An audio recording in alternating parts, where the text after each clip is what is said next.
sin descuidar la situación interna, los problemas globales necesitan de soluciones coordinadas.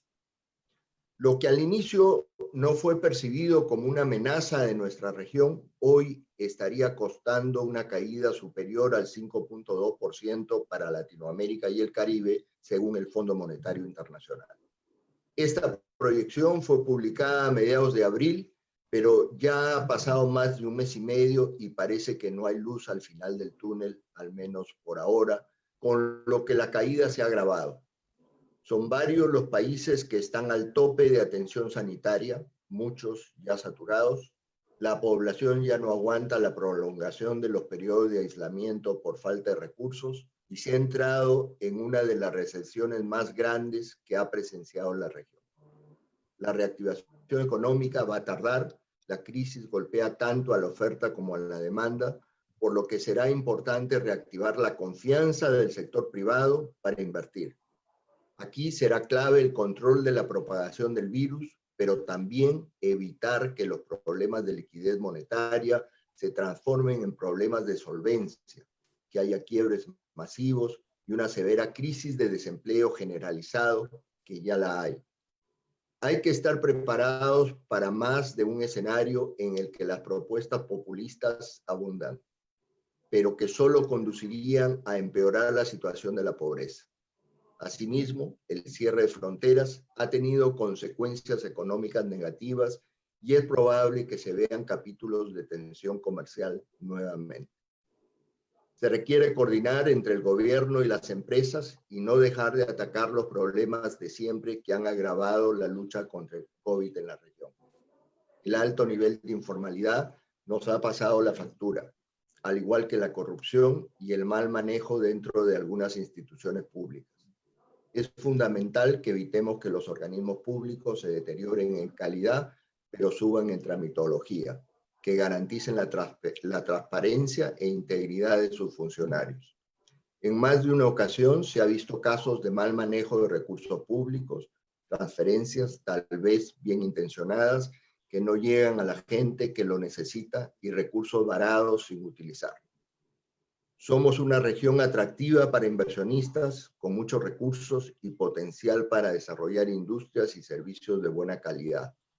Pero estamos frente a un reto muy grande compitiendo con países que ya están saliendo de la crisis y que también tendrán que atraer inversión.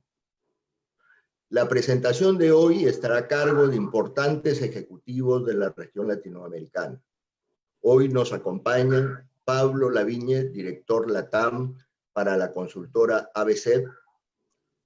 Previamente se desempeñó como subsecretario de Facilitación de Comercio de la Nación Argentina, siendo el responsable de la implementación de la Ventanilla Única de Comercio Exterior. Charles Kimber, gerente comercial y de asuntos corporativos de Arauco, una de las mayores empresas forestales de América Latina. Asimismo, es parte del directorio de AmCham Chile. Carolina Orjuela, líder de innovación de EY Colombia, con más de 15 años de experiencia en planeación y ejecución de estrategias comerciales corporativas de innovación, marketing y comercio. Ana López Mestre, directora general de AmCham México desde el 2015. Previamente se desempeñó como la directora de Relaciones Institucionales del Consejo Coordinador Empresarial. Miguel Vega Alvear, expresidente de CONFIEP y de la Sociedad Nacional de Industrias. Actualmente es el representante del empresariado ante la Comisión de Reactivación. Y para finalizar, tendremos los comentarios por parte de Ludwig Meyer Cornejo, presidente de Andina Consultando. Ludwig ha sido ministro de Pesquería en 2 oportunidades, presidente de la Comisión Nacional de Inversiones Tecnología Extranjera y gerente de Telefónica.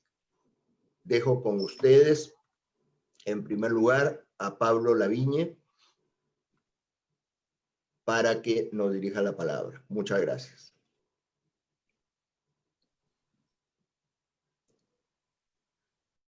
Buenas, ¿se me escucha bien? ¿Se ve la presentación? Sí. Perfecto.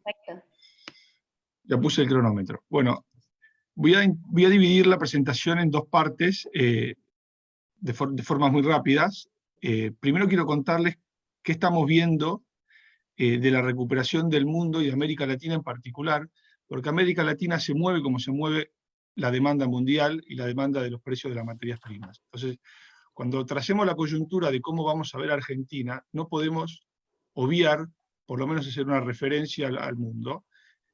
Parte de lo que vamos a decir para Argentina, vos, Aldo, lo dijiste para Perú, o se van, o son replicables para otros países. A ver cómo no me estaría pasando. Ahí va. Primer punto que quiero mostrar acá es que la magnitud de la crisis, para ponerle una idea, es la crisis más grande desde la segunda posguerra.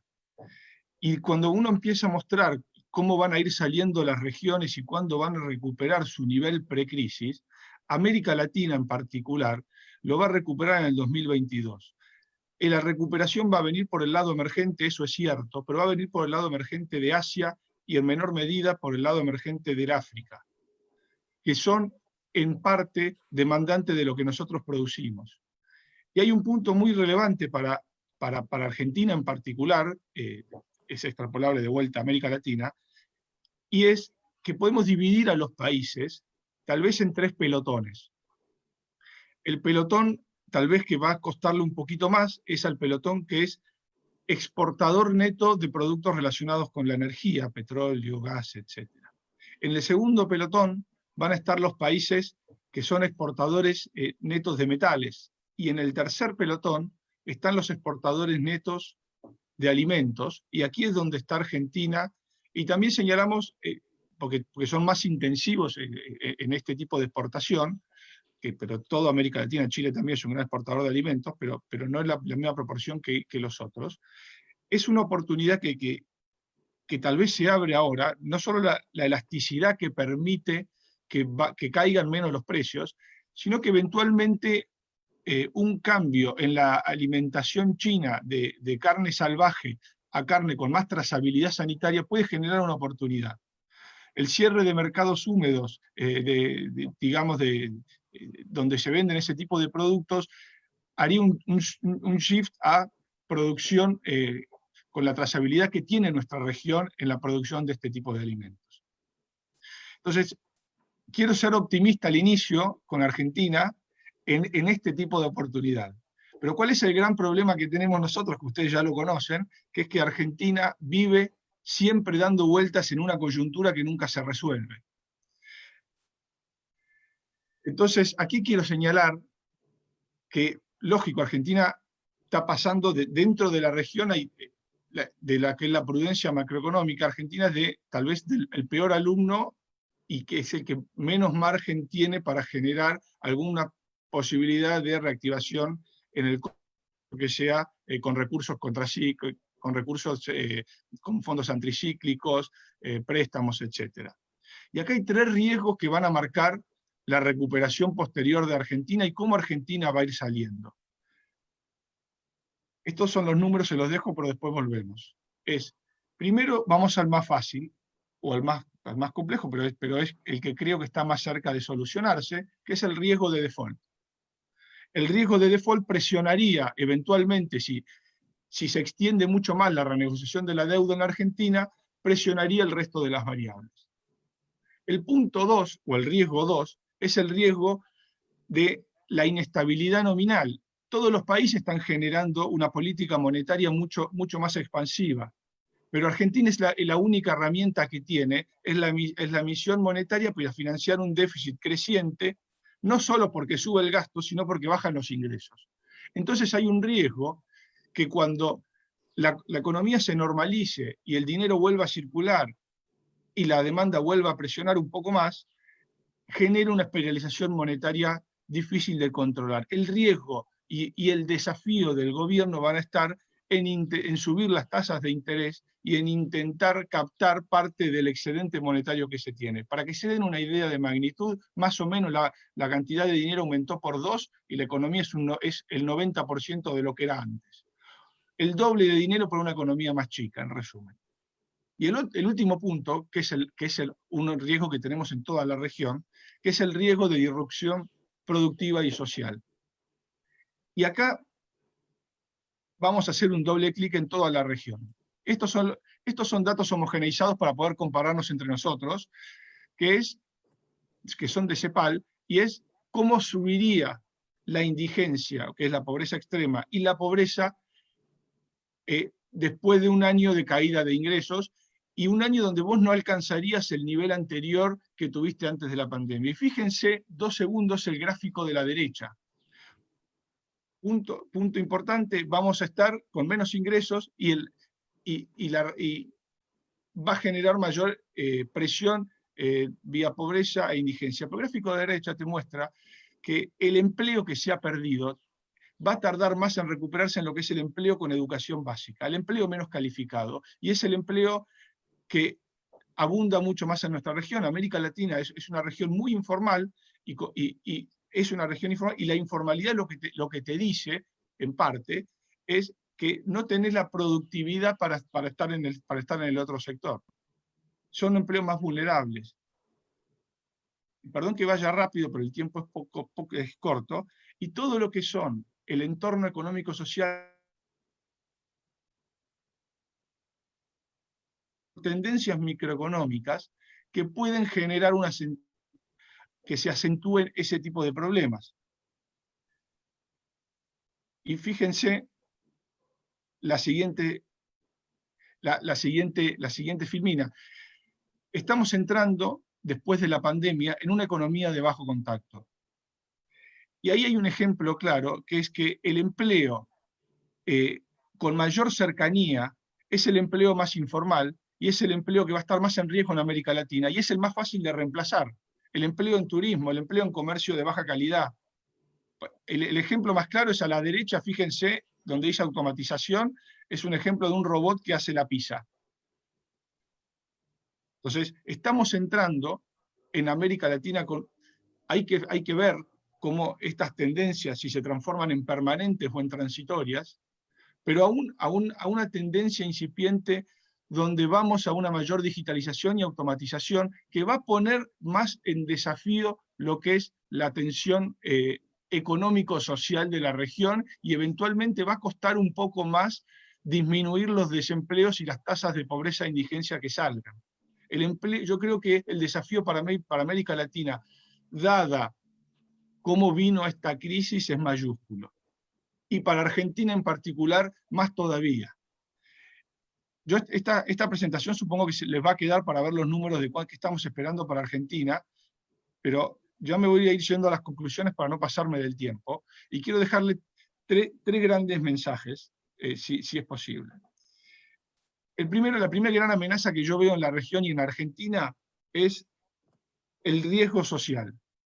El riesgo social acrecentado por esta tendencia microeconómica que es en una economía de bajo contacto, que es la característica de esta pandemia. Y como decía Aldo, también están los riesgos de cambios regulatorios de esquina. Él lo llamó,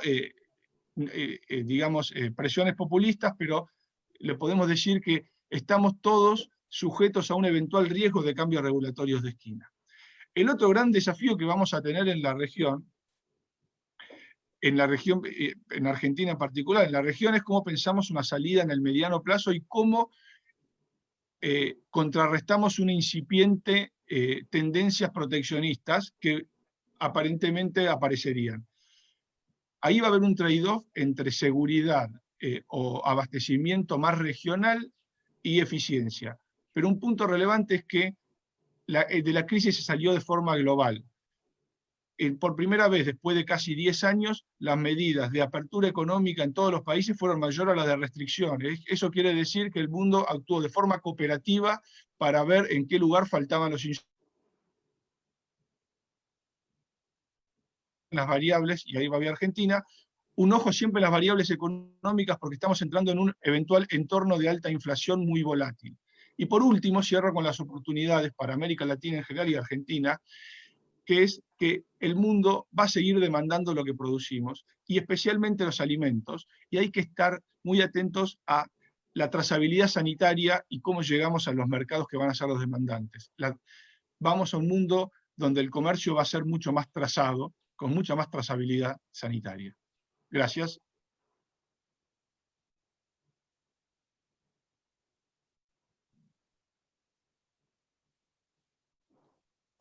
Muchas gracias, Pablo.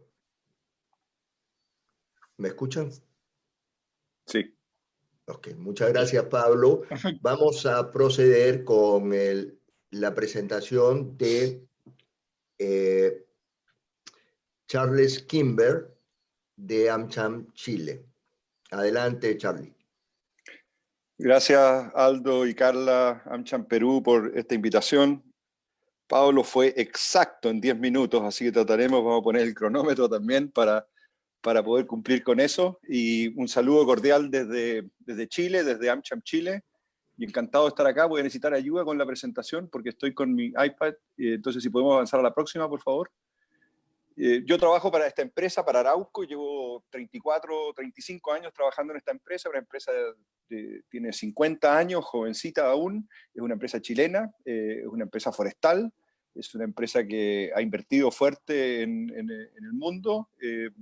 Somos de los principales productores de celulosa, celulosa que es para hacer papel, pañales, productos tissue, de paneles, que básicamente a la industria de la mueblería, sea en oficina, hogar, y madera aserreada. Somos de los grandes productores a nivel mundial. Y estamos presentes con actividades productivas en 11 países, en 4 continentes, y tenemos también oficinas comerciales en otros 11 países. La siguiente, por favor. Me voy a referir entonces a esta emergencia sanitaria global que estamos viviendo y que ha afectado nuestra vida cotidiana, como el de, sin duda, nuestras actividades productivas. Hemos definido tres prioridades impuestas desde un comienzo. Esto fue desde la primera semana de marzo, viendo lo que ya estaba pasando en Latinoamérica y en Norteamérica, y pudimos capturar muchas de las experiencias que estaban viviendo nuestras fábricas también en Europa. En primer lugar, resguardo de la salud de las personas. Fundamental ser riguroso en las medidas para evitar la propagación del virus entre nosotros, los trabajadores, entre sus familias y las comunidades. No solamente lo que pasa al interior de nuestras instalaciones industriales, sino que también cómo poder inculcar esto en la cultura de las personas y lo puedan llevar a sus casas y a las comunidades. En segundo lugar, colaborar con las autoridades. No te preocupes, no importa. Sí, en segundo lugar, era trabajar con las autoridades y cumplir las disposiciones. Hemos visto criterios distintos en distintos países, en algunos más centralistas, en otros que son más regionales o también a nivel local, pero sin duda un trabajo fuerte con equipos especializados, con equipos dedicados, hablando con las autoridades a objeto de cumplir esas disposiciones y usar los canales de comunicación internos en la empresa a objeto poder ser consistente en lo que se está diciendo medios de comunicación, autoridades, lo que estamos diciendo nosotros y lo que está escuchando los trabajadores. Y en tercer lugar, salvaguardar esta continuidad operacional. ¿Cómo podemos asegurar la empleabilidad, ayudar con la cadena de suministro general que opera alrededor de una empresa como la nuestra? Afortunadamente, nuestro sector ha sido definido en los distintos países como un sector de actividad esencial, estratégico, porque son insumos para principalmente los productos de celulosa, para productos tissue y de papel. A la próxima, por favor. Creo que ha sido muy importante que las medidas sanitarias COVID se han incorporado a nuestro sistema de gestión de seguridad y salud ocupacional. Es decir, esto no es una actividad anexa, lo hemos metido dentro de nuestro sistema de gestión. Esto ayuda a que sea parte de nuestra cultura, de nuestra manera de hacer las cosas y no algo periférico. Creemos que esta es la única manera de poder gestionar adecuadamente estos temas nuevos, temas diversos, y especialmente cuando lo estamos gestionando en países distintos, con culturas distintas, con trabajos, con jefaturas distintas. Entonces, muy importante esta consistencia y una manera de lograr la consistencia es que esto sea parte de nuestros sistemas. La siguiente, por favor. Diariamente estamos verificando el cumplimiento de estas medidas en todas nuestras instalaciones. Esto incluye a 20.000 empleados de empresas de servicios. Como Arauco empleamos nosotros a unas 38.000 personas a nivel global, 18.000 en forma directa y unas 20.000 a través de terceros. Por lo tanto, muy importante que las empresas de servicio, que son más de 160 empresas, estén también ellos inculcando, incorporando y siendo consistentes en las distintas medidas que hemos definido. La siguiente, por favor.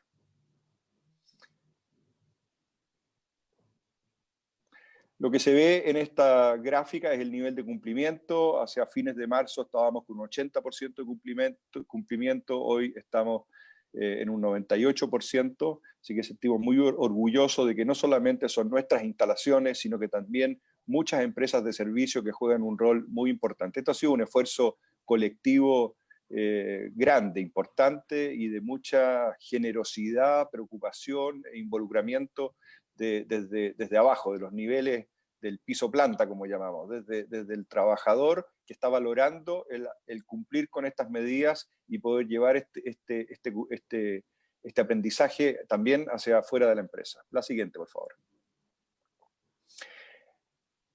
Aquí estoy mostrando aproximadamente 17.000 trabajadores de la compañía que están en operaciones en Sudamérica y Norteamérica. Son 17.000 trabajadores, esa es la dotación total directa. Llevamos 16 casos confirmados COVID, 11 casos que ya se están recuperando. Están a la espera de resultados otros 6. Mucha gente en home office, como pueden ver ahí, son 2.659 personas que hacen home office. También tenemos personal de riesgo, son aproximadamente 900 personas las que son personal de riesgo. Estos son personas mayores de 65 años y que tienen alguna condición médica que los podría poner en riesgo, como puede ser presión arterial, diabetes, algunas operaciones complejas. Tenemos también personas de vacaciones, hemos tenido que dar vacaciones en algunas plantas. En el próximo gráfico les voy a mostrar la realidad en Latinoamérica. En conversaciones con los sindicatos, con los trabajadores, hemos tenido que disminuir algunos turnos, disminuir producción, y también hemos hecho uso de mecanismos de suspensión laboral, en particular en Brasil, en Norteamérica, y algo menor en Argentina. En Chile y México no hemos usado esa alternativa, por lo que les explicaré en la próxima gráfica, por favor. Nuestra compañía factura anualmente aproximadamente unos 6.000 millones de dólares, un 50% de eso es el negocio de la celulosa. Tenemos las fábricas de celulosa funcionando al 100%, son fábricas que están orientadas a la exportación. Todo lo que producimos en Chile se exporta, Uruguay y Argentina, lo de Uruguay también se exporta, Argentina una parte de eso queda también para el consumo local en Argentina, pero estamos muy orientados a la exportación, fuerte a los mercados asiáticos, por lo tanto en celulosa hemos mantenido la continuidad operacional sin interrupciones. Sin embargo, en lo que son maderas y tableros, que van orientadas a la industria de la construcción, de la mueblería, ahí la realidad es distinta. En el caso de Chile, aún por el hecho de ser mayoritariamente exportador, nos mantenemos con un 87% de continuidad operacional, pero en otros países como Argentina y Brasil se ve una baja.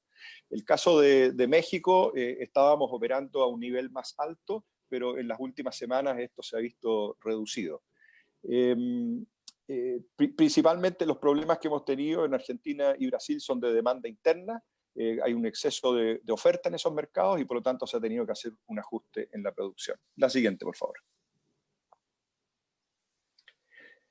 Una cosa interesante que quería compartir con ustedes es que tal cual como estamos operando nuestras fábricas en distintos lugares del mundo, estamos con un proyecto muy grande al sur de Concepción, a unos 600 kilómetros de la capital de Santiago. Este es un proyecto, se llama MAPA, Modernización y Ampliación Planta Arauco. Es una inversión de 2.350 millones de dólares. Comenzamos en noviembre del año 2018, ya llevamos después de 18 meses llevamos un 50% de avance. El itinerario es tener esta fábrica construida hacia el segundo trimestre del año 2021. Nos enorgullece poder compartir con ustedes que las más de 40 empresas que están relacionadas con este proyecto, a través de empresas proveedoras, empresas constructoras, proveedoras de servicios, han implementado las medidas COVID que les señalé anteriormente. a objeto, y eso ha permitido mantener en esa instalación a 8.000 trabajadores de la construcción trabajando. Ese es el número que tenemos en este momento, estamos cerca del pic, creemos que llegaría a unos 8.500 trabajadores durante los próximos 2 meses, y luego empezaría a declinar producto de que estaríamos ya en las etapas finales de montaje y de puesta en marcha. Pero esto demuestra de que se puede hacer. Indudablemente Concepción y la zona sur de Concepción es una zona que no se ha visto tan afectada con COVID, como ha sucedido en otras ciudades. Es Santiago o las capitales o las ciudades de mayor densidad las que tienen un mayor número de contagiados. La siguiente, por favor. Y esta es la última lámina para decir de que estamos entrando en una nueva etapa, la que sin duda no estará exenta de desafíos y complejidad. Un periodo en el cual debemos continuar adaptándonos, porque tendremos que aplicar sin duda lo mejor de cada uno. Esto lo estamos transmitiendo a los liderazgos de nuestros países y de nuestras distintas fábricas, y que tenemos que actuar con creatividad e innovación, aplicando todas las tecnologías que tengamos disponibles y buscando nuevas formas de trabajo para tomar esto como una oportunidad que nos permita centrarnos en lo esencial. Importante, y es lo que estamos transmitiendo, no bajar la guardia con las medidas de cuidado que hemos implementado. Ya eso debiese ser parte de nuestra cultura, sin duda las iremos modificando levemente y adaptando en el tiempo, y consideramos que lo responsable para organizaciones como las nuestras es adaptarnos, mejorar estándares y actuar con disciplina. Creo que esa era la última lámina. Ahí está, 10 minutos, 30 segundos. Gracias, Aldo. Muchas gracias. Veo que estamos siendo muy respetuosos de los tiempos. Vamos a proceder ahora con Ana López Mestre, de AmCham México, con su presentación. Gracias, Aldo. Muchas gracias por la iniciativa, encantada. Me da mucho gusto que podamos participar como parte de la tarea que hacemos juntos en ACLA, y creo que, como siempre, nos será muy útil a todos aprender de la experiencia y de buenas prácticas de otros países. Pongo mi cronómetro. Me voy a ir un poquito rápido en aras del tiempo para platicarles, y tomaré unos minutos la que sigue, por favor, para ponerlos en contexto. En México, la primera muerte se dio el 18 de marzo. La declaratoria de emergencia vino el 30 de marzo. Se anunció, la suspensión de actividades se dio a partir de la fase 2, alrededor del 25 de marzo. Llevamos ya varias semanas en fase 3. El 29 de marzo se anunciaron la publicación de los lineamientos técnicos para una reapertura segura, que iniciaría a partir del 1 de junio. La que sigue, por favor. Tomaré nada más un momento para platicarles en términos muy rápidos qué hizo AmCham. Pues rápidamente nos concentramos en la parte interna. Desde luego, home office, hemos podido seguir atendiendo a nuestros socios a través de trabajo virtual, con webinars, con facilidades para nuestros miembros, con recursos informativos que se han vuelto muy importantes, poder acompañar a los 1,400 socios con contenidos accesibles y gratuitos que les ayuden en muchos temas que están teniendo que digerir en esta transición. La que sigue, por favor. Los ayudamos también con herramientas que los mismos socios donaron, buenos ejemplos, Webex y Teams, que fueron donados con plataformas gratuitas. Nosotros, también otras empresas donaron asesoría en temas digitales, módulos de capacitación, Edelman y Manpower puntualmente. Pusimos al alcance de los socios también un esquema de factoraje reversible para apoyar pymes, y entramos, pymes y MIPYMES, entramos después a ese tema porque en México es muy relevante. Preparamos también un toolkit para la reactivación de las pequeñas empresas con asesoría legal, laboral, comercio digital y temas de transformación, y apoyamos algunas otras iniciativas de la sociedad civil. En términos externos, ¿qué hicimos? Pues centrarnos en una agenda con 2 ejes prioritarios: contener el impacto en salud y contener el impacto en economía. La siguiente, por favor. Un tema muy relevante para AmCham y para México en general es la protección de las cadenas de suministro de Norteamérica, que como saben están profundamente integradas, y nos parecía fundamental que México no pierda su lugar como proveedor en estas cadenas, porque el 80% de nuestras exportaciones van a Estados Unidos. Hemos hecho un trabajo muy cercano, coordinado con la Embajada de Estados Unidos y con la Secretaría de Relaciones Exteriores en particular, para todo el proceso de homologación de lo que se ha denominado como actividades esenciales. La que sigue, por favor. ¿Dónde estamos hoy? Estos son los datos de ayer. Les comparto este mapa. Lo relevante, me fijaré en decir, hay 97,000 casos confirmados, 10,600 decesos al día de ayer, 42,000 sospechosos. Y este mapa y los colores van a ver más adelante por qué se vuelve relevante. Y como ven, pues está prácticamente todo el mapa en rojo, y hay únicamente 2 estados, Durango y Zacatecas, en anaranjado y Colima en amarillo. La que sigue, por favor. ¿Cuáles fueron las primeras acciones? Medidas en salubridad, obviamente, y medidas que tuvieran que ver con la regulación de las actividades económicas. Y un tema importante es que estas medidas se tomaron bajo criterio de la Secretaría de Salud, a pesar de que se formó un Consejo de Salubridad Nacional. Esta persona es el subsecretario de Salud. La que sigue, por favor. Y esto es nada más para mostrarles quiénes se suman a este Consejo de Salubridad que encabeza la Secretaría de Salud, entre ellos ministerios muy importantes como el de Hacienda, Economía, Educación Pública, IMSS. La que sigue, por favor.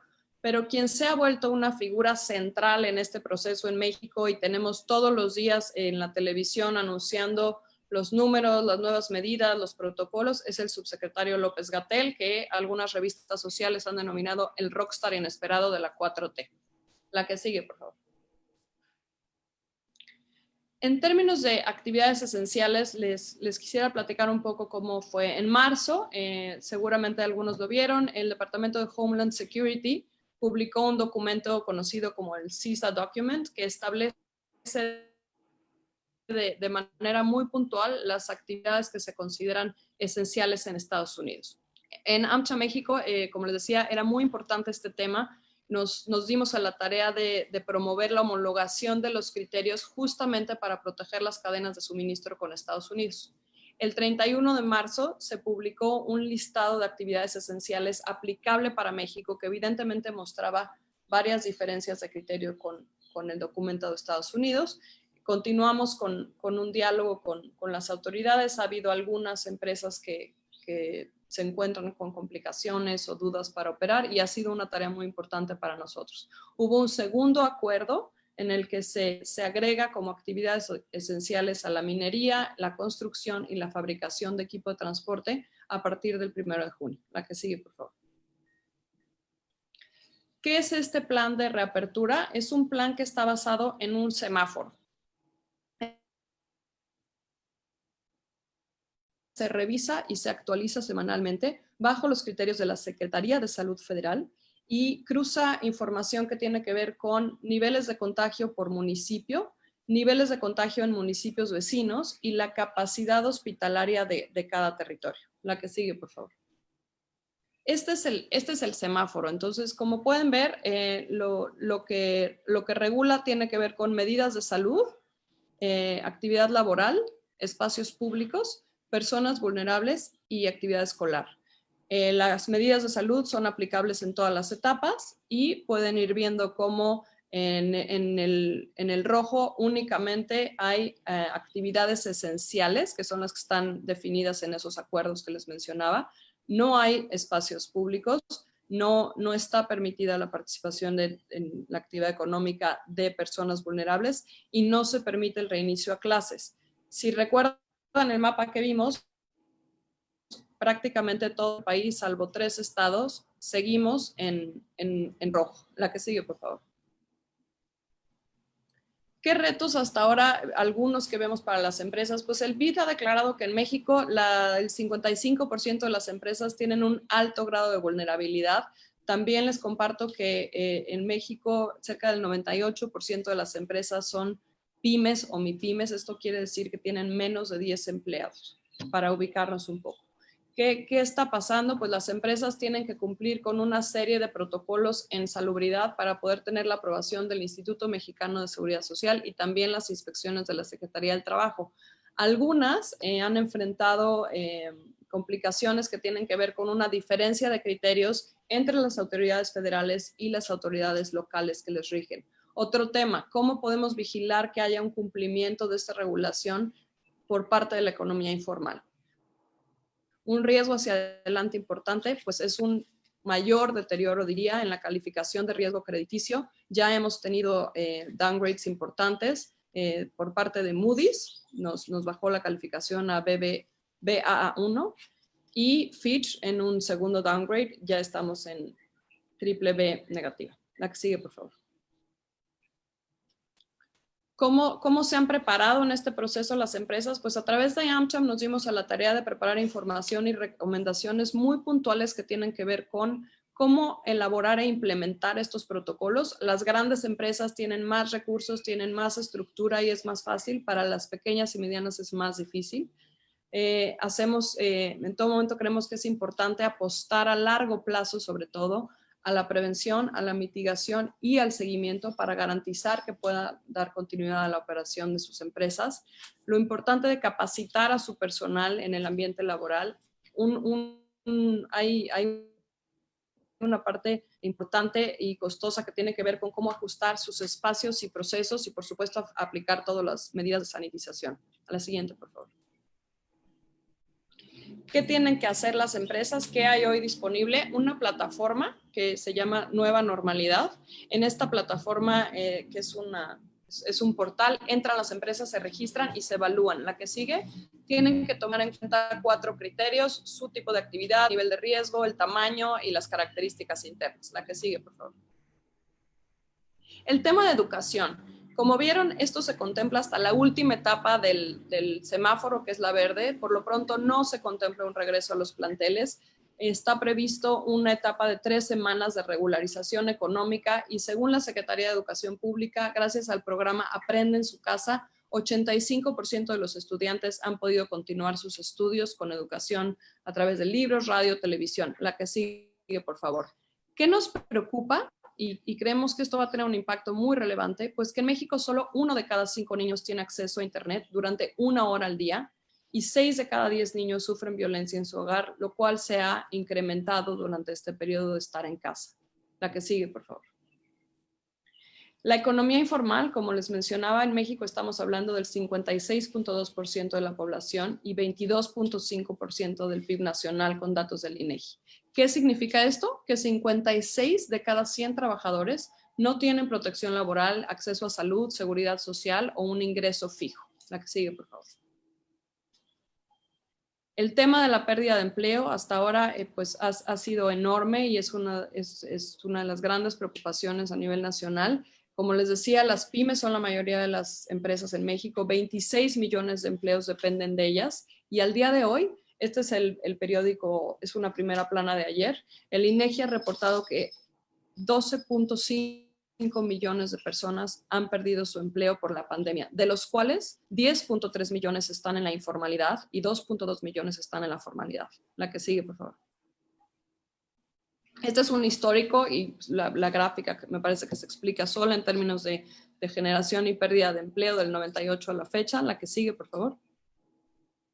El impacto en la economía hasta ahora, pues una caída en el PIB del 2.2%. El economista en jefe de AmCham habla de cerrar el año con un PIB negativo de 11.25%.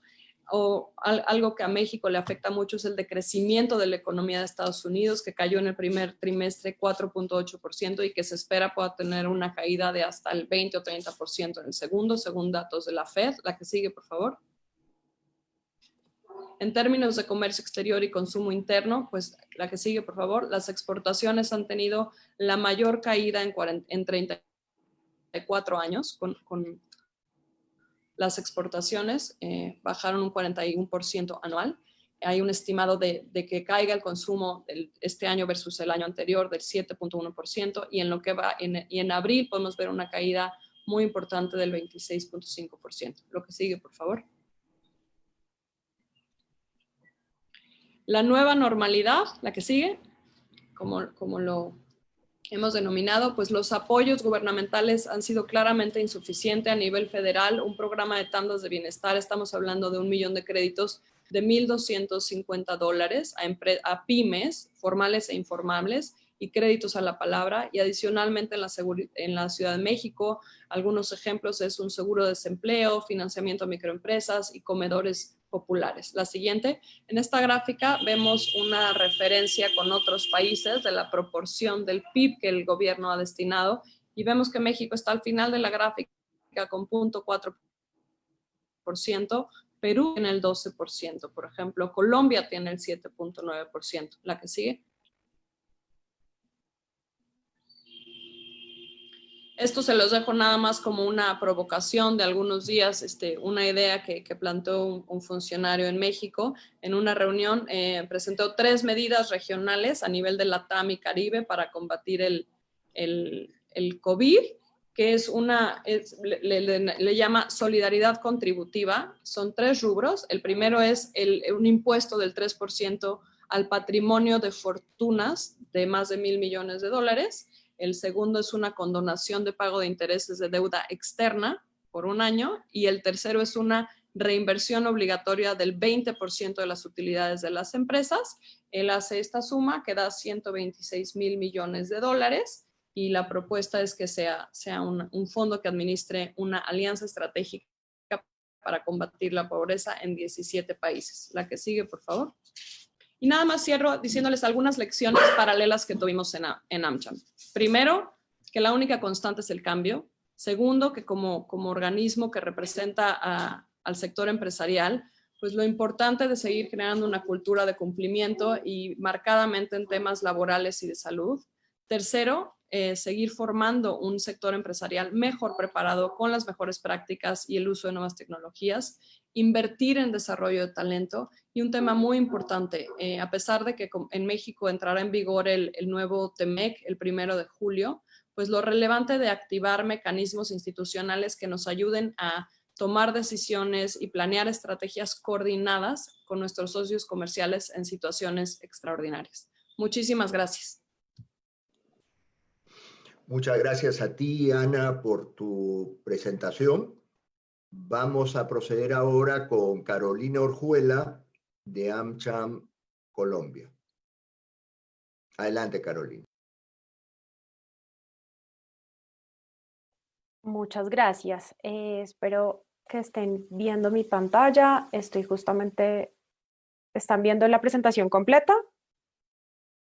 Solamente para validar si lo están viendo o la están viendo. La estamos viendo en tamaño pequeño. Ok, vale, perfecto. Ya 2 segundos y la proyecto. Vamos a ver. Aquí está. Aquí está. Ahí ya la ven completa. Perfecto, gracias. Ok, bueno.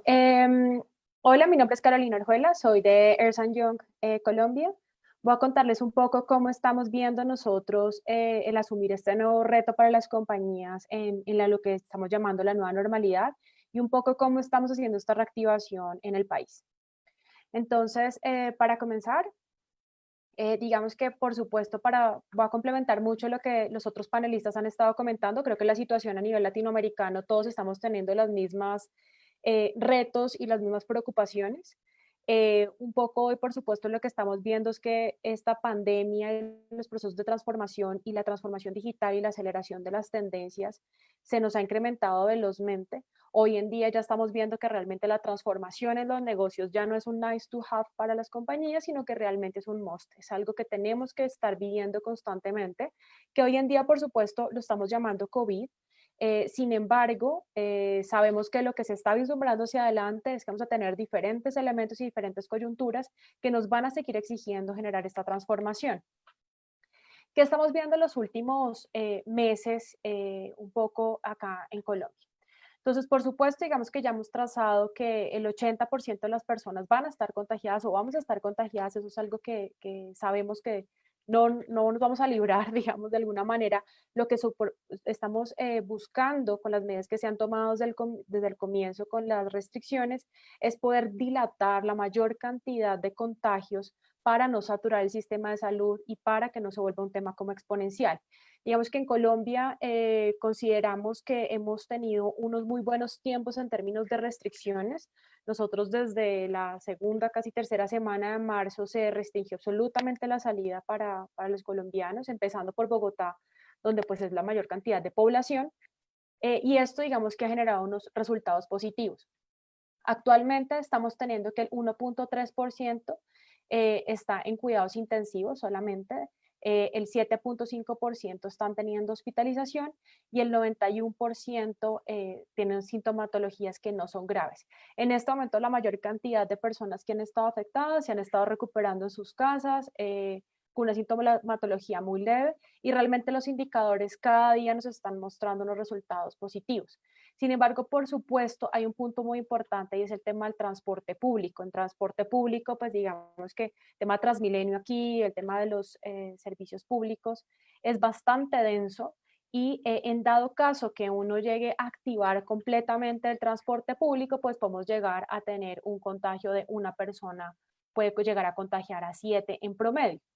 Esa es la razón por la cual particularmente la alcaldesa en Bogotá ha sido muy estricta con el nivel de densidad que se puede tener en estos medios de transporte, tratando de no llegar al 35%.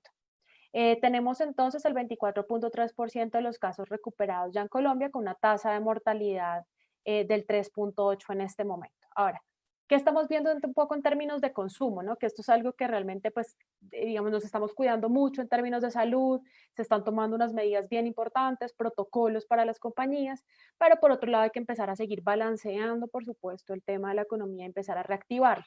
Entonces, hay unos cambios en la demanda y, por supuesto, estamos viendo cómo estos sectores que son los que ustedes ven más en verde, ¿no? Que están con mayor potencial de este lado, son los que más se están reactivando porque, por supuesto, son industrias que las personas automáticamente empezaron a ver que hay una crisis y empezaron a abastecerse mucho más de alimentos, de medicamentos, de todos los temas de higiene personal y de limpieza. Todo esto, por supuesto, se ha disparado y esto ha sido casi que, por supuesto, a nivel de la región, seguramente en todos los países nos está pasando lo mismo. Sin embargo, hay unas industrias particularmente que empiezan a tener una restricción importante en términos de demanda. Hay algunos indicadores interesantes del comportamiento de los gastos de los colombianos puntualmente en estos últimos meses. Y es en marzo el gasto de los hogares creció en un 11,2% en términos de pesos, ¿no? Y con una inflación del 3.8 y un 7.1 en volumen. Asimismo, el aumento pues fue todo esto jalonado por lo que nombraba por este lado, ¿no? Temas de salud, alimentos, bebidas que no sean alcohólicas, algunos gastos y temas de vivienda. Básicamente es para poder seguir como viviendo y subsistiendo. Sin embargo, por supuesto, hay otra cantidad de industrias que sí tuvieron una contracción importante a consecuencia del aislamiento que tenemos. Sector, por ejemplo, de la educación, el transporte, el turismo, todo el tema de inmuebles, la comida, el vestuario, el de entretenimiento. Todo esto se ha disminuido de manera importante en el último mes, sobre todo además porque asimismo también ha caído la confianza al consumidor colombiano. Y esta palabra creo que es muy importante que más adelante la voy a retomar, porque el tema de confianza empieza a tomar relevancia hoy en día en todos los negocios. Entonces, en EY, ¿qué estamos viendo? Estamos, digamos que a partir de esta pandemia, estamos viendo 4 tipos de compañías o 4 tipos como de grupos de compañías de cómo están comportándose, ¿no? Entonces tenemos las compañías que hoy en día son muy resilientes, son esas compañías que les tocó como desbordarse en todo el tema de servicios, tienen un crecimiento exponencial de uso y de consumo. Ahí está, por supuesto, todo el tema de salud, servicios públicos, algunos temas de consumos vacíos, más consumos masivos, temas de agricultura, y todo esto de alguna manera digamos que está desbordado. Por supuesto, esas compañías tienen unos retos y es que de alguna manera se están viendo muy implicadas en temas de abastecimiento, de supply chain, de cómo manejar sus empleados, cómo manejar las rotaciones, cómo garantizar la estabilidad de sus empleados. Por otro lado, tenemos entonces las empresas que se están reconfigurando. Esas empresas que se están reconfigurando, de alguna manera lo que está sucediendo es que son las que apalancan a los resilientes, ¿no? Entonces, Las que ya se empezaron a reconfigurar de alguna manera son estas empresas que son base y soporte de las otras, es decir, todo el tema del sector financiero, telecomunicaciones, algún tema de servicios de consultoría. Todas estas empresas de alguna manera se han empezado a volcar para poder apoyar todas las resilientes que están de este lado. Por supuesto, enfrentando algunas preocupaciones y unos retos importantes, sobre todo un tema de cómo asesorar el tema tecnológico, cómo apalancarse con temas digitales, cómo tener un acercamiento con los clientes de una manera diferente, cómo mantener esa productividad del personal, ¿no? Tenemos entonces en este eje las empresas que se están reinventando de alguna manera rápidamente para poder entrar en esta operación y reactivar todo esto. Entonces ahí está las empresas de manufactura, de calzado, temas de vestuario, infraestructura, cierto tipo de comercios, algunos de retail. Son esas empresas que están empezando a repensar, ¿no? Y aquí estamos viendo, por supuesto, a nivel mundial que quienes hacían vestuario, entonces ahora están haciendo tapabocas y como que se están empezando como a reajustar. Sin embargo, por supuesto, estas empresas enfrentan unos retos importantes, particularmente en el tema del go-to-market, porque normalmente son compañías que tenían su go-to-market muy volcado al tema presencial y hoy en día con estos temas, de alguna manera, están teniendo que apalancarse temas digitales, pero van a tener que pensar en esos esquemas híbridos, ¿no? ¿Cómo hago para estar presencial, pero también de manera virtual, generando un tema de confianza para que la gente pueda volver otra vez a reactivar las compras?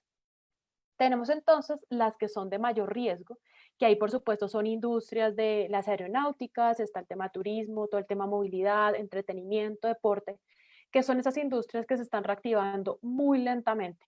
¿Qué van a pasar? Que todavía no lo ven tan claro, pero tienen que empezar a transformar también sus negocios. Nuevamente porque tanto el mercado nos está llevando a transformarnos, pero también los comportamientos y los hábitos de los consumidores me están exigiendo otros elementos. Entonces, estos son los 4 categorías que hemos establecido donde están las compañías. Ahora, ¿qué estamos viendo? Los desafíos que estamos enfrentando las últimas semanas y casi que en el ya, ¿no? Hoy en día las compañías internamente todas están empezando a repensar mucho sus esquemas de trabajo. Entonces ya hay compañías que están empezando a reactivarse, digamos aquí en Colombia, para poder hacer esa reactivación de las operaciones. Hay que presentar unos protocolos a los entes municipales y departamentales para que avalen y aprueben la activación de la operación. Y eso implica pues desde diseñar el protocolo hasta empezar también a transformar los esquemas de procesos híbridos, cómo empiezo a hacer mi operación mucho más eficiente de esta manera. Súper importante también en este tema de la empresa, están teniendo muchos desafíos en temas de personas. Las personas están volviendo el eje central absolutamente de todos los negocios, donde es cómo manejo a mi personal, cómo manejo esos esquemas laborales. De pronto tengo que salir de algunas personas, de pronto tengo que mandar a algunas personas a vacaciones y esos temas laborales estamos viendo supremamente coyunturales. Aquí en el país casi que diariamente nos está saliendo alguna regulación particular que nos enfrenta a tener que transformarnos, ¿no? Entonces el gobierno normalmente igual acá genera como una presión hacia las empresas, no solamente por temas de protocolos de bioseguridad y de higiene, sino como acabo de nombrar también de alguna manera por todos los temas laborales. Por otro lado, entonces tenemos la presión que también nos está generando el mercado, que como nombraba hace un instante, los comportamientos y los hábitos se han transformado. Las personas de alguna manera hace 4 semanas tenían unas expectativas o algunas intenciones. Algunos decían, bueno, yo podría empezar a consumir ciertos productos y servicios, pero ya hace 2 semanas dicen, no, definitivamente ya los necesito y hoy vuelven a decir, tal vez ya no estoy seguro.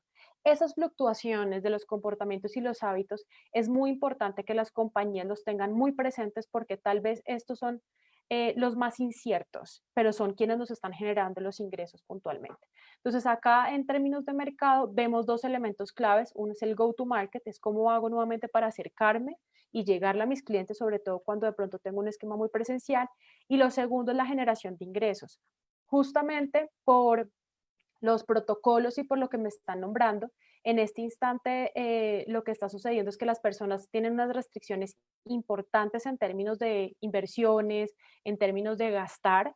Entonces, yo como compañía tal vez tengo que empezar a explorar nuevos esquemas de pricing, ¿no? De pronto ya no estoy vendiendo netamente, sino me toca buscar esquemas de membresías, de suscripciones, esquemas premium o otro tipo de alternativas para poder seguir siendo vigente en el mercado y generar ingresos. Estas son las coyunturas y los desafíos que nos estamos encontrando dentro de las empresas que estamos asesorando. Ahora, dentro de EY vemos este frente desde dos formas, ¿no? Entonces, estamos afrontando la nueva normalidad desde una etapa de transición y otra etapa de la transformación. La etapa de transición es un poco lo que estaba nombrando ahorita y es cuando las compañías tuvieron que restringir toda su operación y tienen que volver a entrar en operación, tienen que empezar a ajustar sus modelos de negocio. Y aquí hay un tema importante, por supuesto, todos los temas regulatorios. Como digo, constantemente están saliendo cosas nuevas y es muy importante estar muy de la mano con los temas regulatorios. Aquí estamos nosotros también asesorando muy de la mano a las altas direcciones para poder tomar decisiones muy acertadas. El segundo tema es la fuerza laboral. Y ese es un tema que no es menor, ya que como sabemos todos, hay un tema de empezar a generar un equilibrio y un balance en el bienestar, tanto mental como físico de las personas. No para todo el mundo está siendo fácil estar en cuarentena, hacer teletrabajo, manejar diferentes roles, de ser profesora, mamá, esposa, cocinera y empleada. Entonces, hay muchas cosas y muchos temas en temas de fuerza laboral que están siendo prioritarios. Las compañías nos están nombrando mucho el tema de liderazgo remoto. Veníamos trabajando hace muchos años en tema de liderazgo corporativo y veníamos avanzando en esos temas, pero hoy en día lo que nos está sucediendo es que nos cuesta más trabajo hacer liderazgo remoto, ¿no? Hay muchas personas que están entrando en ese micromanagement que está llegando ahí. Y finalmente, entonces, están los temas operacionales en la transición, y es cómo empiezo a ajustar la operación, la tecnología, mis procesos, la infraestructura, para poder responder a esta coyuntura.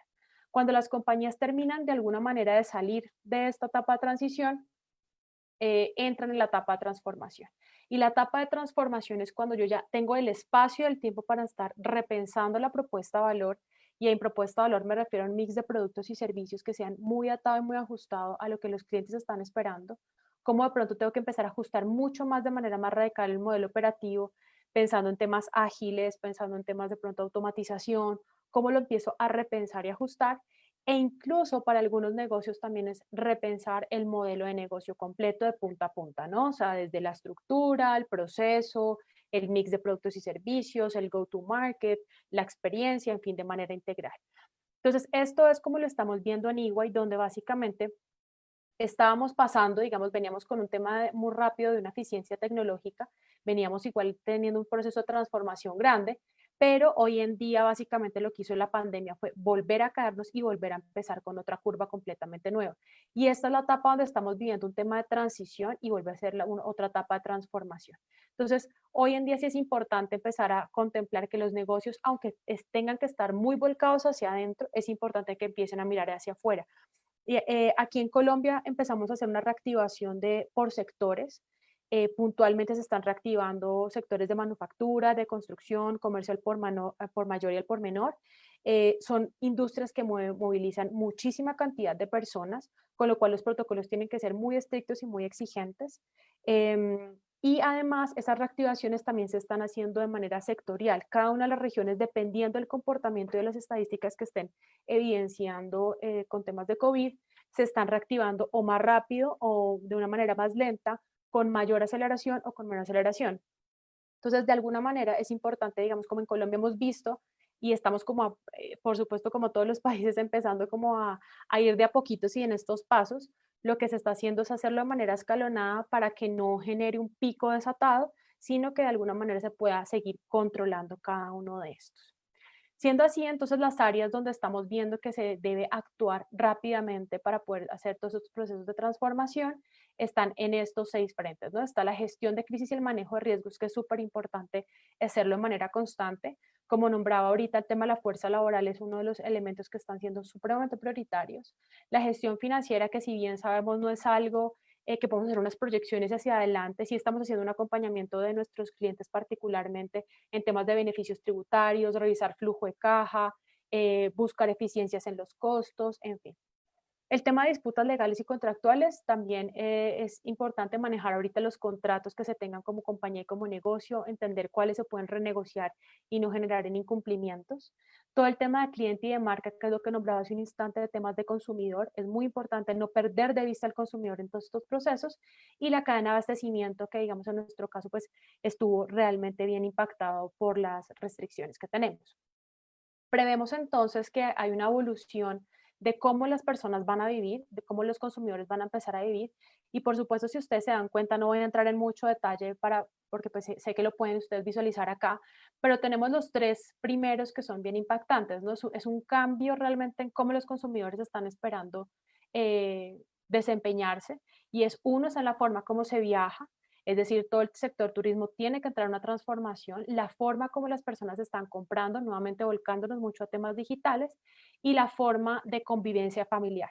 Y digamos que el tema socialización también ha cambiado muchísimo, acá lo vemos con estos dos primeros, es la forma como lo estamos vislumbrando. Ahora, la nueva visión social que estamos viendo entre la nueva normalidad, hay 5 frentes que estamos contemplando que realmente son los que van a cambiar los comportamientos y los hábitos. Uno es toda esa convivencia y socialización, donde ahí estamos tocando temas de pronto las instituciones educativas se van a empezar a reactivar, pero va a seguir permaneciendo el tema del homeschooling, de tal forma que igual va a ser una transición muy despacio. Los temas de entretenimiento también empiezan a cambiar, vamos a estar mucho más volcados a estar internamente, pues como en la casa. Y la reubicación y el rediseño de la vivienda es bien interesante porque lo que estamos viendo en términos de tendencias es cómo hago mi casa de una manera mucho más flexible y más adaptable para todos los roles que tengo que desempeñar. No todas las personas tenían un espacio para poder trabajar en su oficina. Segundo, el nivel de conciencia ha aumentado en varios frentes, tanto en tema de consumo responsable como en tema de salud mucho más consciente.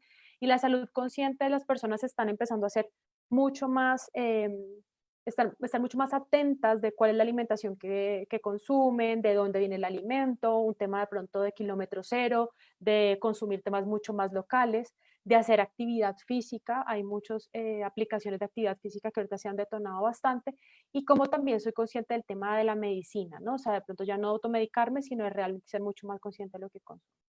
Las nuevas formas de trabajo, pues sin duda igual el trabajo remoto va a permanecer. Ya llevamos 6 y que igual uno asume un hábito después de 21 días y ya llevamos más de 21 días trabajando desde casa, así que el trabajo remoto va a permanecer. Y esto lo lleva como reto a las compañías a entender cómo hace ese mix de estar híbrido y presencial, ¿no? O sea, de estar remoto y presencial.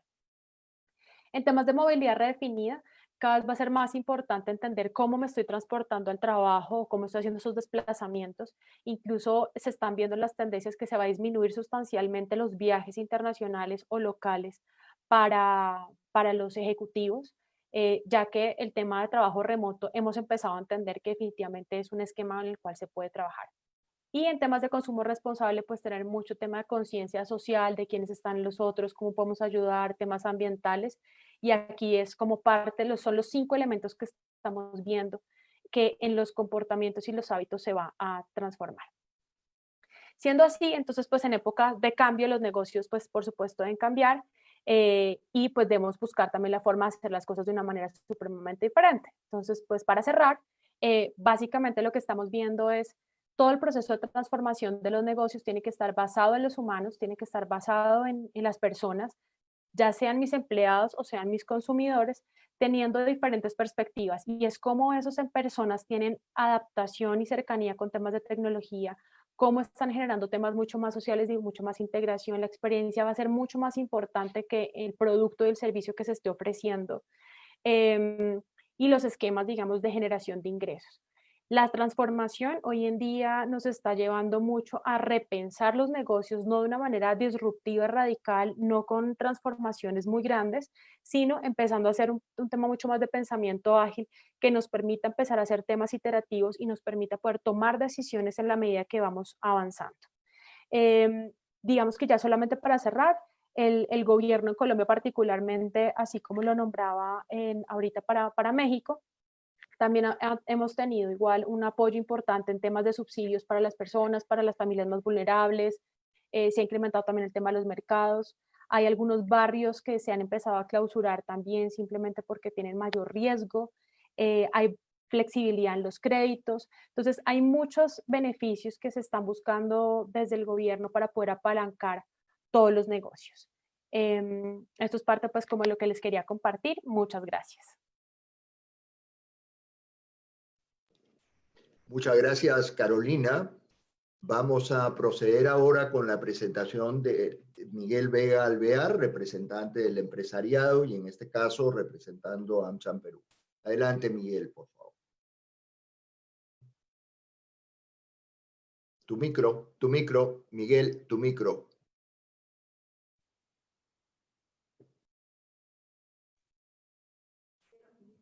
Sí. Ahora sí, ahora sí. Un instante. ¿Ya?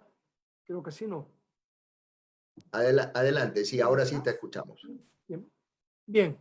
Siendo la última exposición y consideré que tal vez ya no utilizar cuadros y situaciones, sino ir un poco al resumen de los temas que nos han convocado y en función de ello también la realidad del Perú.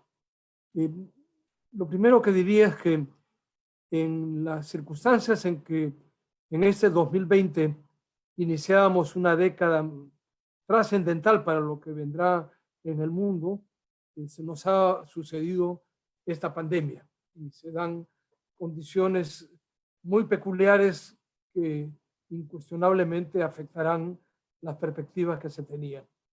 Pero debía empezar por manifestar que esta década 2020-2030 se preveía y se prevé que ocurrirá el mayor cambio tecnológico en la historia de la humanidad.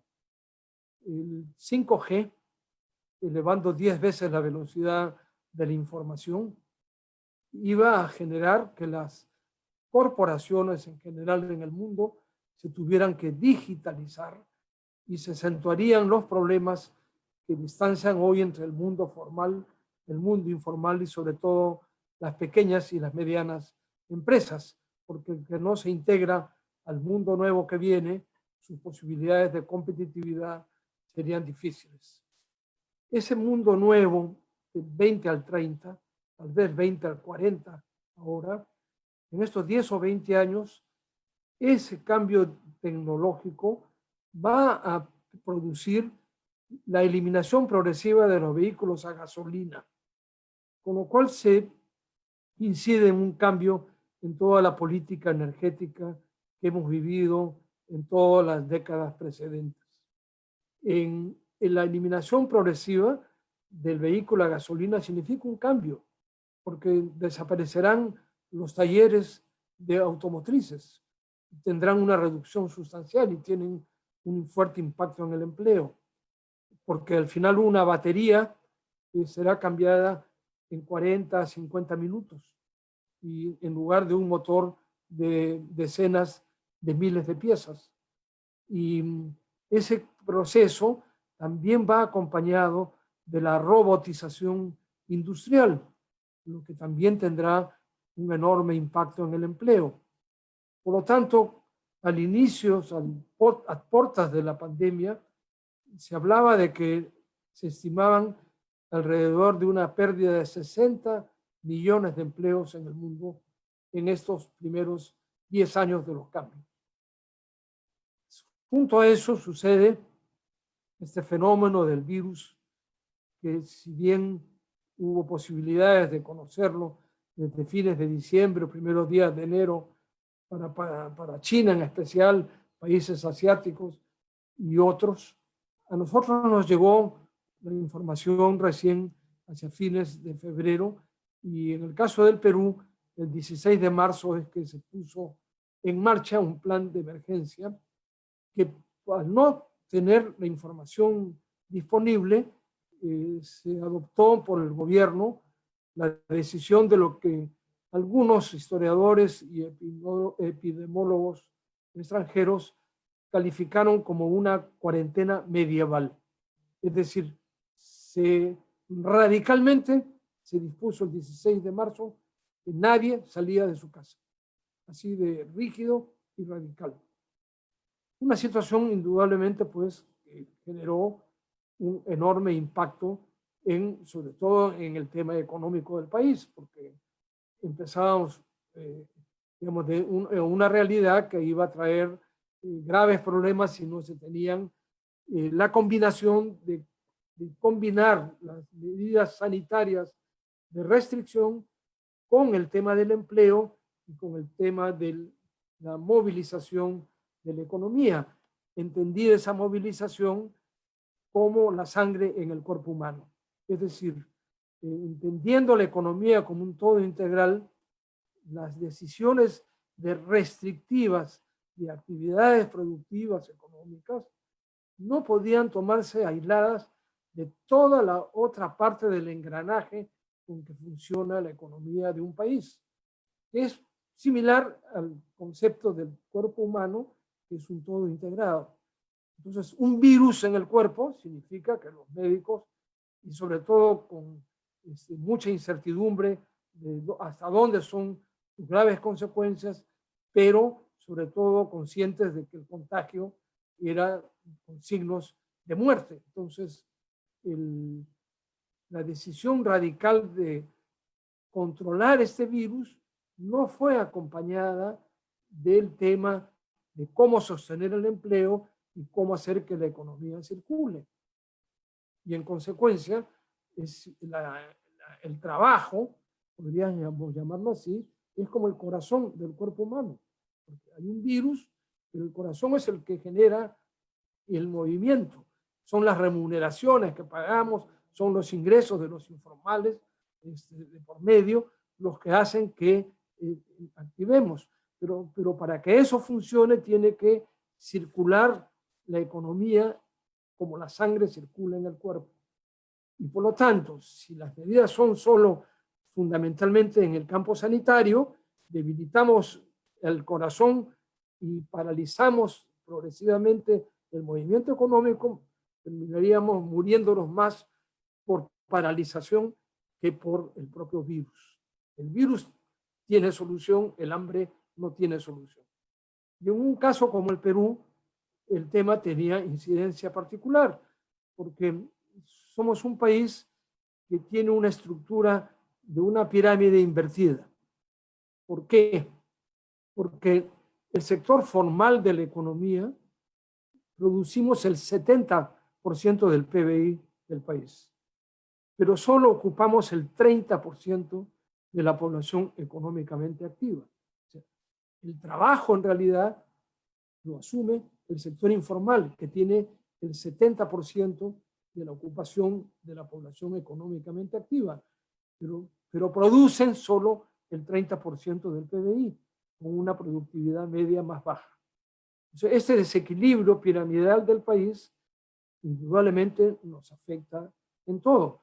Y si lo combinábamos con este escenario de la década 2030 o 2040, no hay duda que estábamos ante unos desafíos sociales y políticos grandes.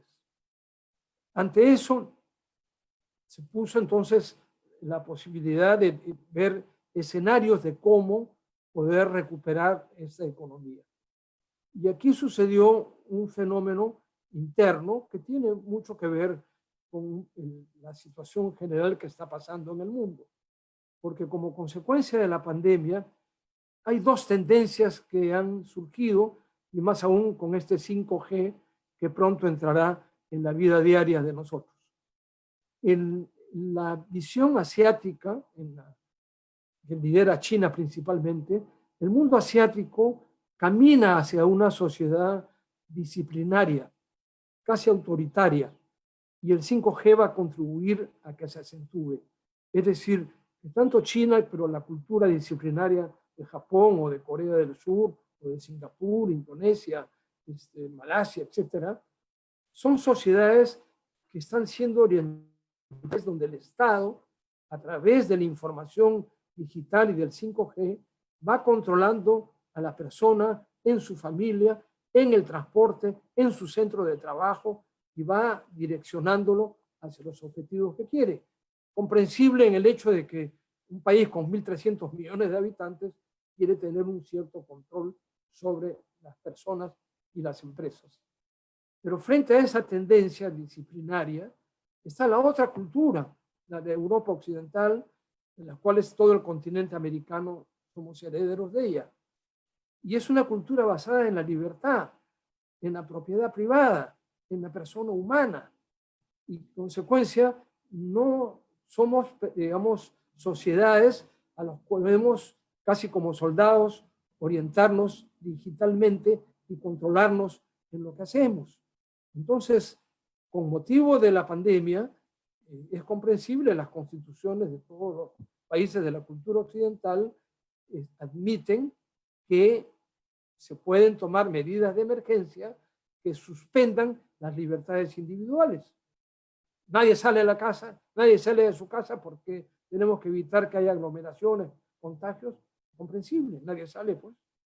Pero de ahí a pensar que para producir, para comprar, para vender, yo tengo que pedirle permiso de nuevo al Estado, como hace 50 años hemos tenido experiencias en el caso del Perú, donde hubo un gobierno dictatorial militar del año 70 al 80, donde para cada acto había que pedirle permiso al Estado, sacar una resolución. Quiero comprar, quiero invertir, quiero producir, quiero reinvertir. Todo requería permiso previo. Nos liberamos de eso recuperando la democracia. Y basado en la propiedad privada, en la libertad económica, en la economía social de mercado, el Perú estos últimos 20 años ha crecido por encima del promedio latinoamericano, sostenidamente. Hemos, digamos, casi triplicado en 30 años el PBI del Perú y por lo tanto más que triplicado, sin duda, y su comercio exterior. Entonces, una economía que se desenvuelve dentro de ese mundo de libertad y sobre regulado, lo que implica la informalidad del país, de pronto es sustituido por un régimen que impone no solamente la reserva sanitaria, sino que también obliga a tener que pedir permiso para hacer algo. ¿Qué consecuencias ha traído ello? Bueno, desde el 16 de marzo que empezó en el Perú la restricción que indico, ya transcurrieron pues 70 días. Y cuando en ese proceso el confinamiento se ha sostenido. Y por lo tanto, para poder restablecer actividades económicas, la primera reflexión fue de qué sirve que diga que ahora ya puedo trabajar la industria, digamos, metalmecánica, textil, vidrio, etcétera, la minería tal o la pesca, si luego para hacerlo tengo que pedirle permiso al Estado. Y el Estado, obviamente, uno tenía que reflexionar diciendo, pero por favor, si autorizan producir, tienen que autorizar también comprar, porque nadie va a producir para almacenar sus productos, agravaría más la crisis, sin capital de trabajo. Por lo tanto, es comprensible que si el primer día que se tomó esa decisión de confinamiento, no se tenía información, pero cuando se instala una comisión de la que formo parte, que es la que tiene que decidir 3 ministros y somos 6 personas que nos han nombrado las diferentes instituciones. Yo represento al sector privado del Perú porque he sido presidente de la Confederación de Empresarios, de la Sociedad Nacional de Industrias, etcétera. Yo ya estaba en mi vida más tranquila, he sido senador de la República, pero hay que colaborar, hay que trabajar en el país. Y en esta comisión lo que propusimos fue, bueno, si se autoriza la producción, tiene que autorizarse la actividad comercial. Si hay producción y actividad comercial, esas empresas comerciales necesitan que compren productos las personas, pero como las personas no se pueden mover porque se ha dicho que hay con cuarentena rígida, entonces tendrá que funcionar un sistema de deliveries o un sistema de comercio electrónico. Pero el gobierno toma las decisiones luego de decir, pero el comercio electrónico solo en tal lugar, siempre que tenga tal y tal condición. El delivery, no, plataformas no, tienen que ser algunos propios. Entonces, 220.000 restaurantes del Perú no pueden atender porque se les obliga a que tengan delivery propio, los propios mozos. Pero dicen, ¿pero por qué no contrato plataformas? Entonces, nos hemos pasado, así como eso, y extendible a todas las actividades económicas, discutiendo con el gobierno que tenemos que recuperar los principios en los que se basa nuestra cultura y nuestro régimen legal, constitucional. La libertad de las personas. Que haya un protocolo con todos los requisitos que los médicos y los expertos establezcan. Un requisito sanitario estándar y las empresas quedamos obligados a cumplirlo. Si no incumplo, nos pueden cerrar, nos pueden sancionar. pero lo que no nos pueden es someter a pedir permiso para cada uno de los actos que debo, porque incluso si no se ve el tema integral, el tema todavía va a ser más crítico, porque no es solamente que haya el productor, el comercio, el que compra, sino dónde está el puerto, dónde están los abogados que hacen el contrato, dónde están los registros públicos, dónde están los notarios, siempre viendo como un todo. Bien, en el tiempo transcurrido, recientemente hemos acordado el poder liberar, sustituir esta dependencia administrativa. Como las decisiones de restricción se tomaron el 16 de marzo, sí se dijo el primer día, pueden producir alimentos esenciales, comerciales, agrícolas, pueden abrir los supermercados, los mercados para venderlos, también productos farmacéuticos y medicinas, sus insumos, sus envases. Eso representaba más o menos un 40% del PBI. En el tiempo transcurrido, esa situación seguía estrangulando al 60% de la economía. Y obviamente a 6 millones de personas que, digamos, que perdían sus empleos progresivamente, Lima llegó a perder en 40 días 1.200.000 empleos y el país puso en riesgo a 6 millones que recientemente, hace pocos días, se ha podido empezar el gobierno a aceptar el reclamo de liberar. Ya, que el delivery sea de plataformas. Bien, que el comercio electrónico funcione más libre. Que puedan, digamos, desenvolverse las actividades, pero con determinadas restricciones.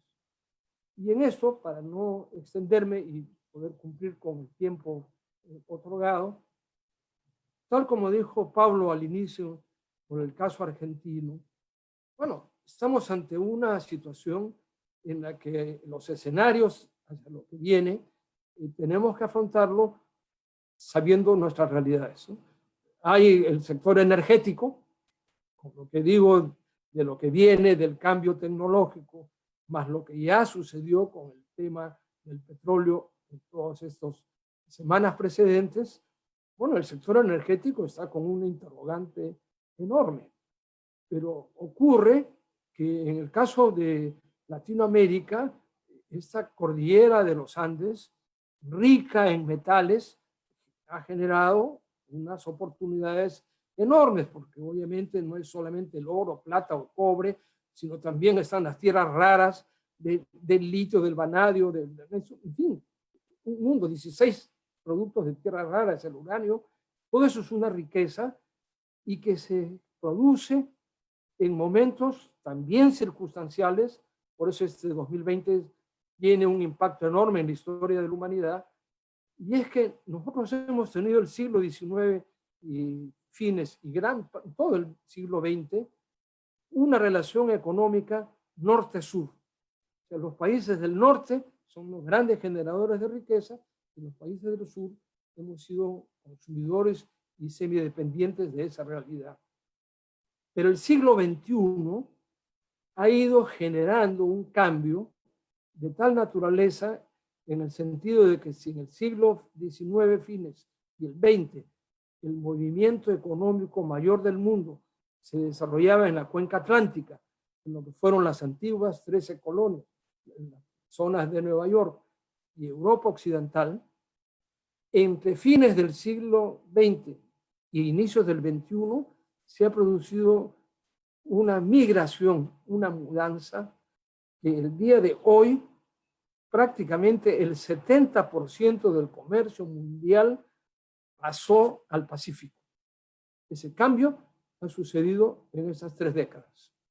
Y el mundo que viene es evidente que si el Asia-Pacífico tiene 2/3 de la población del mundo y solo produce el 40% del PIB del mundo, la demanda está en esa zona. Y de ahí por eso el protagonismo hoy de China y su interés continental, y la India espera en su turno también cumplir a los 2040 un rol fundamental en donde va a consolidar todo este escenario del Pacífico. Entonces, los latinoamericanos y en especial los sudamericanos, por lo que Pablo dijo al inicio en el tema argentino, simplemente recordemos, el 25% de la superficie cultivable del planeta está en el territorio de Sudamérica. Y al final somos geográficamente casi el doble de China y una región muy rica. El 20% del agua dulce del planeta está en la región. El Perú mismo es un país que tiene el 5% de la caída de agua dulce del mundo, pero el 97% del agua que el Perú tiene arriba en los Andes se va hacia la Amazonía y solo el 3% viene a la costa, y resulta que en la costa vivimos el 70% de la población y con problemas de agua, y 51 valles que solo 3 tienen agua todo el año. Entonces, toda esta situación general, creo que, como es obvio, la pandemia será superada, como han sido superadas las pandemias en el mundo, que duren unos meses más, otros meses menos, pero es algo que tiene un fin. Habrá una vacuna en algún momento, también nosotros estamos gestando, digamos, la vacuna propia, porque en la medida que hay una infección, pero que queda la persona, digamos, liberada y no prosperó el virus, quiere decir que esa persona tiene ya el antídoto del virus. Y en la medida que eso va avanzando, llega un momento en que pesa más que los que tienen el virus, y ahí es donde la curva se viene hacia abajo. O sea que eso tiene fin. Pero lo que no tiene fin es el escenario de estas 2 décadas, que reitero, será el periodo, con virtudes y defectos, problemas o sin ellos, el mayor cambio tecnológico en la historia de la humanidad, y una consolidación de que de un mundo que creció muchísimo en una relación norte-sur, ahora se viene un mundo creciente de este-oeste. Será una tarea grande que en Latinoamérica, bueno, México de hecho geográficamente está en el este y el oeste, los sudamericanos necesitamos construir todos los puentes de integración, de unir el este con el oeste, porque la demanda del oeste será determinante para el futuro de nosotros en los próximos años. Disculpen, creo que llegué en el tiempo debido. Gracias. Muchas gracias, Miguel. Lamentablemente el tiempo viene corriendo y varios de los expositores nos habían dado hora y media. Vamos a pasar a unos comentarios. Yo creo que no va a dar para hacer comentarios entre el panel. No sé si tú, Ludwig, puedes hacer unos comentarios o finales.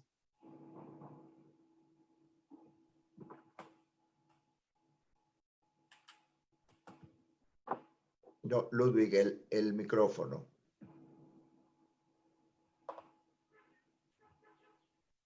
No. Entonces lo voy a sacar esto. ¿Se escuchan? Sí, sí, ok. Sí. Bueno, ya, lo saco entonces. Bueno, muy interesante. Yo como la Alianza de Andina, la empresa que represento, y el PAC, que es el programa de alta dirección de la Universidad de Piura, consideramos que este evento muy, muy interesante, muy importante, porque se aprende mucho de lo que está ocurriendo en los países amigos de Latinoamérica, ¿no? Muy interesante la exposición de Pablo Lavigne en Argentina, lo que está viviendo los cambios en el mundo, lo que está viviendo Latinoamérica y en particular Argentina. Muy interesante su visión sobre las amenazas, el riesgo social, riesgo de cambios regulatorios, desafíos, y sobre todo lo que es la gran oportunidad en la cual coincidimos también en el Perú, de la agroexportación, las nuevas exportaciones agrícolas, con una mayor trazabilidad, por supuesto. Muy interesante la exposición de Charles Kimber, de Chile, que nos muestra cómo una empresa que ha continuado trabajando porque no estaba comprendida en las restricciones, pero cómo ha incorporado a todo su sistema las reglas de COVID. Además, lo muy interesante cómo por la aplicación de estas reglas, la planta de MAPA ha continuado construyéndose y no deteniendo su desarrollo. Están obviamente conscientes en que es una nueva etapa compleja y todos tenemos que continuar adaptándonos. También, particularmente, muy interesante la exposición de Ana López Mestre de México sobre el protocolo de reapertura y denominado regreso seguro. Una cosa, algo que nos llama mucho la atención, que tiene mucha lógica, es el tema del semáforo. Es decir, hay zonas en las que ya por zonas está en rojo y no solamente las actividades esenciales se pueden realizar, y hay más restricciones y hay zonas en que están naranja, verde, etc. Lo importante es cumplir los protocolos y cómo ha afectado incluso en todo este proceso a México la calificación. En el caso peruano no lo ha sido. Los riesgos de la economía informal, que es del 56%, y las lecciones, las grandes lecciones de las que nos habla ella, es que la única constante es el cambio, o el cambio constante, y seguir creando una cultura de cumplimiento es sumamente importante. Carolina Orjuela, de Colombia, nos muestra, nos explica la nueva normalidad y los tipos de compañías, las resilientes, las reconfiguradas, las que se reinventaron y las que están en riesgo, y cómo la empresa tiene que replantear todo su esquema de trabajo y pensar mucho en la gente. Cómo pasa de la transición a la transformación, repensando la propuesta de valor, repensando el modelo y el modelo de negocio, ¿no? Además, la conclusión final, que es sumamente importante, es que los consumidores están convencidos de que sus hábitos no volverán a ser los mismos. Y eso es lo que está ocurriendo exactamente en todos los países, ¿no? Miguel Alvear nos habla, nos cuenta el Perú y una visión muy interesante de cómo estábamos en el desarrollo mundial, en el desarrollo de Perú hasta el 2020 y cómo estamos hacia adelante y las dificultades por las cuales nosotros venimos atravesando, considerando que la economía, el grado de informalidad laboral es mucho mayor que en otros países, es casi del 70%, y cómo las medidas tienen para el sector privado, las medidas de restricciones tienen que ir acompañadas de medidas para ir operando la parte económica. Las restricciones han sido, se ha establecido incluso etapas, estamos en el caso peruano en la segunda etapa, pero hay muchas empresas en la primera etapa que todavía no pueden operar porque la burocracia es como es en el Perú, ¿no? Y entonces, someterlas a trámites de autorizaciones específicas es sumamente complicado. Incluso ayer se daban cifras de que de 200.000 empresas, solo 13.000 tenían autorizaciones, ¿no? Pero muy interesante también las conclusiones de la economía se moverá en lo que viene de China, de este a oeste, ¿no? Bueno, finalmente felicitarlos y agradecerles porque en realidad es un intercambio de experiencias que nos ayudan también a tener mayores elementos para nuestros países. Muchas gracias a AmCham y a las AmChams de Latinoamérica que han participado, y muchas gracias a Miguel Vega también. Sí, Ludwig, Sí. una pregunta.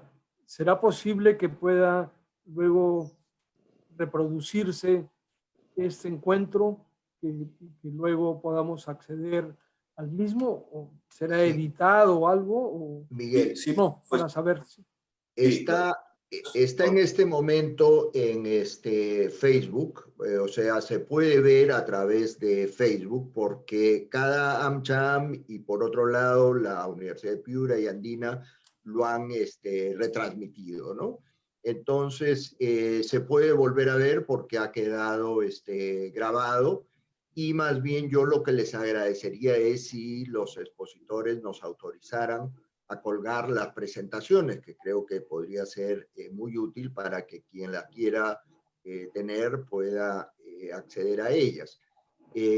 Lamentablemente, el tiempo nos ha ganado y no nos ha permitido hacer un intercambio de opiniones entre ustedes, que creo que hubiera sido muy, muy rico, pero algunos de ustedes se han tenido que retirar o se van a retirar en este momento, entonces lamentablemente no nos da el tiempo para eso, pero sí se puede ver, no se va a editar, va a ser transmitido, ha sido transmitido en vivo y por lo tanto va a ser transmitido integralmente, Miguel. La edición la vamos a hacer una precisión. Sí, nosotros sí haríamos una edición y la difundiríamos a través de nuestras redes también, la versión editada. Editada es manteniendo tal cual, salvo pequeños cortes, esas cosas, ¿no? Pero para que también puedan difundirla de otra forma ancha. Gracias. Mil gracias.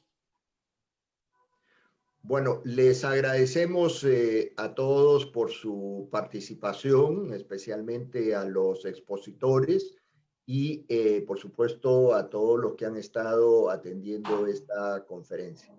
Muchísimas gracias por su atención. Bueno, gracias también, pues. Gracias. Gracias. Hasta luego. Gracias. Adiós. Okay. Okay. Adiós, que estén bien.